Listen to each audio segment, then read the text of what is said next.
Consumer awakening mission में आपका स्वागत है।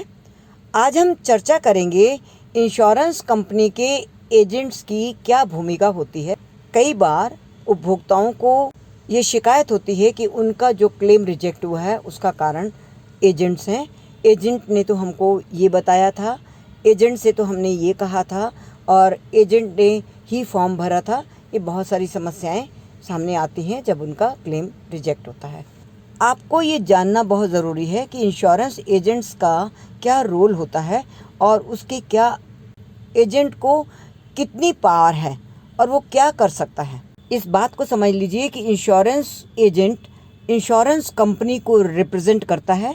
जितनी भी सूचना वो आपको देता है वो ऑन बिहाफ ऑफ कंपनी देता है। एजेंट जो कुछ आपको बता रहा है इंश्योरेंस के बारे में, रूल्स के बारे में, वो सब एक तरह से आपको कंपनी बता रही है। किंतु ये ध्यान रखिए कि उसको कोई लीगल अथॉरिटी नहीं है फैसला करने की। वो आपके प्रपोजल फॉर्म को कंपनी को सबमिट करेगा और ये कंपनी का अधिकार होगा कि वो आपके प्रपोजल को एक्सेप्ट करे, आपको पॉलिसी इशू करे या ना करे। दूसरा, बहुत बार ये होता है कि एजेंट ने आपसे कैश पैसे ले लिए और जमा ही नहीं कराए और जब आपने क्लेम फाइल किया तो पता चला कि आपकी पॉलिसी बनी ही नहीं थी। तो यहाँ पर हम आपको बताएंगे, इसमें सुप्रीम कोर्ट का डिसाइडेड केस भी है, Harshad J Shah and others versus LIC of India. ये 1997 का केस है और उसी समय ये तय हो गया था और सुप्रीम कोर्ट ने इसकी व्याख्या कर दी थी कि इंश्योरेंस एजेंट को पैसा एक्सेप्ट करने का कोई अधिकार नहीं है। LIC ने रेगुलेशन बनाया था, रेगुलेशन 84 जो 1981 में रूल बन गया था, जिसके अनुसार एजेंट को कोई अधिकार नहीं है कि वो पैसा कलेक्ट करे। तो अब इसका अर्थ समझ लीजिए, पैसा कलेक्ट करने का अर्थ चेक कलेक्ट करना नहीं है। पैसा कलेक्ट करने का अर्थ है कि आप उसको कैश दे दे, वो अपने अकाउंट में ले ले, या आप उसके नाम पर चेक दे दे और वो अपने अकाउंट में ले ले और फिर वो आपका प्रीमियम पे करे। ये अधिकार एजेंट को नहीं है। यदि आप ऐसा करते हैं तो आप एक रिस्क लेते हैं, क्योंकि एजेंट यदि पैसा नहीं जमा कराता है और आपकी पॉलिसी नहीं बनती है, इसके लिए कंपनी अपना दायित्व नहीं लेगी। अदरवाइज एजेंट जो भी कुछ काम करता है कंपनी के बिहाफ पर, उसका दायित्व कंपनी का होता है। हम आगे आपको बताते हैं कि यदि आपने चेक दिया है इंश्योरेंस कंपनी के नाम, तो आप चेक इंश्योरेंस कंपनी को दे रहे हैं, एजेंट को नहीं दे रहे, क्योंकि वो चेक तो इंश्योरेंस कंपनी के अकाउंट में ही जाएगा। इस केस में यदि एजेंट आपसे ले गया है प्रपोजल फॉर्म, आपके पास प्रपोजल फॉर्म की कॉपी है, आपने भर के दिया है, आपने चेक भी एनक्लोज किया है और वो चेक एजेंट ने ना तो कंपनी को दिया है, अपने पास रखा है या खो गया है, जो भी कंडीशन हो, जो भी सिचुएशन हो, ऐसे में एजेंट रिस्पॉन्सिबल हो जाएगा। और एजेंट यदि कोई गलती करता है तो उसके बिहाफ पर कंपनी रिस्पॉन्सिबल मानी जाएगी।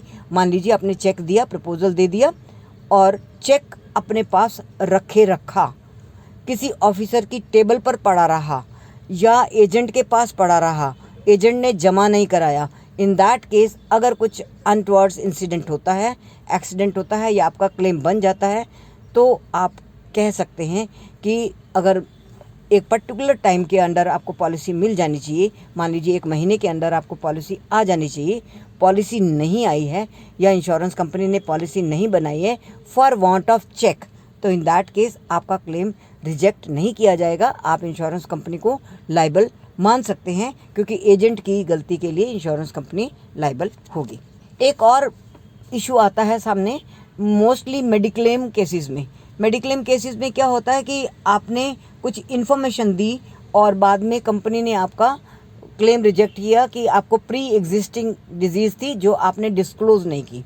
क्या होता है, आप फॉर्म पूरा नहीं भरते हैं, न पढ़ते हैं, एजेंट आपको कह देता है कि आप यहाँ साइन कर दीजिए, ये क्वेश्चंस है, आप क्वेश्चंस को नहीं पढ़ते हैं, न टिक करते हैं येस नो, और एजेंट के कहने पर सिर्फ साइन कर देते हैं। इसमें एजेंट जिम्मेदार नहीं होगा, कंपनी भी जिम्मेदार नहीं होगी, जिम्मेदार आप होंगे, क्योंकि आपने साइन कर दिया है बिना पढ़े। तो वो जो टर्म्स एंड कंडीशंस एजेंट का दायित्व नहीं है कि वो फॉर्म को भरे। वो केवल आपको असिस्ट करता है, बताता है कि इसका क्या अर्थ है, इसमें आपको क्या भरना है, भरना आपको होता है। किंतु हम नहीं भरते हैं, तो अगर एजेंट भरता है तो भी वो उसका आपका भरा माना जाएगा, क्योंकि सिग्नेचर्स आपके हैं। तो यहाँ भी एजेंट का दायित्व नहीं होगा और कंपनी भी एजेंट के दायित्व को नहीं लेगी, क्योंकि आंसर्स आप ही को देने थे, एजेंट को अथॉरिटी नहीं है। तो फ्रेंड्स, ये कुछ इश्यूज़ थे, 5 पॉइंट मैंने आपको बताए, इनको ध्यान में रखिए। एक और चीज़ है जो अमूमन लोगों को पता नहीं होती, ब्रोकर और एजेंट में अंतर नहीं समझ में आता। अगर कंपनी का एजेंट आपके पास आया, एक पर्टिकुलर कंपनी का एजेंट है और पर्टिकुलर कंपनी के लिए वो आपसे कांटेक्ट कर रहा है और आपको ये कह रहा है कि इस कंपनी में इंश्योरेंस आप ले लीजिए, माने यूनाइटेड इंश्योरेंस है, नेशनल इंश्योरेंस है, व्हाटएवर, तो इस केस में एजेंट जो है रिस्पॉन्सिबल होगा, और अगर एजेंट गलती करता है तो कंपनी रिस्पॉन्सिबल होगी। किंतु ब्रोकर वो होता है जिसको आप बुलाते हैं, एक व्यक्ति है, उसको पता करना है कि कौन कौन सी इंश्योरेंस पॉलिसीज़ हैं, कहाँ कहाँ मिलती है, किस में क्या फ़ायदा है, किसको लेना ठीक रहेगा। ये सारी इन्फॉर्मेशन जब आप लेने के लिए किसी को बुलाते हैं तो वो ब्रोकर होता है। वो कंपनी का, इंश्योरेंस कंपनी का एजेंट नहीं होता, वो आपका एजेंट होता है। वो अगर कुछ गलत करता है तो उसके लिए कोई भी इंश्योरेंस कंपनी रिस्पॉन्सिबल नहीं होगी, वो आपका एजेंट है और आप ही उसके लिए जिम्मेदार होगी, गलत करे या सही करे। Thank you very much friends, बने रहिए हमारे साथ। हमारे चैनल को अगर अभी तक सब्सक्राइब नहीं किया तो सब्सक्राइब कर लीजिए, आइकन बटन को अवश्य दबा दीजिए ताकि हमारे फ्यूचर अपलोड्स आपको रेगुलरली मिलते रहें। Thank you very much.